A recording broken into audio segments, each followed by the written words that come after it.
buod ng lupang tinubuan ni Narciso G. Reyes. Si Danding, kasama ang tiya Juana at tiyo Goryo, ay bumalik sa nayon ng Malawig upang makiramay sa kamag-anak nilang namatay. Sa tren pa lang, iniwan nila ang maingay na Maynila at unti-unting naramdaman ni Danding ang katahimikan ng probinsya. Pagdating nila sa Malawig, nakita niya ang payak na buhay at mga kamag-anak na mainit na tumanggap sa kanya. Sa Lamay, nakita niya ang bangkay at nakaramdam siya ng lungkot, lalo nang makita niyang kahawig ito ng kanyang ama. Pagkatapos kumain, nagpunta si Danding sa bukid. Doon siya nakausap ni Lolo Tasio na nagkwento tungkol sa kabataan ng ama niya.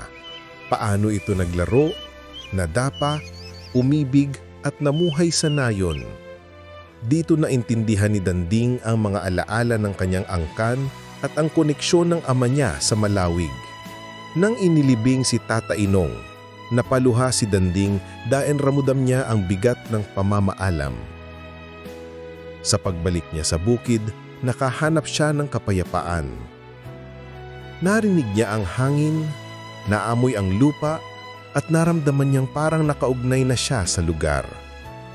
Sa huli, naunawaan ni Danding ang kahulugan ng pagmamahal sa lupang tinubuan, ang lugar ng mga alaala, ugat at pinanggalingan ng kanyang pamilya.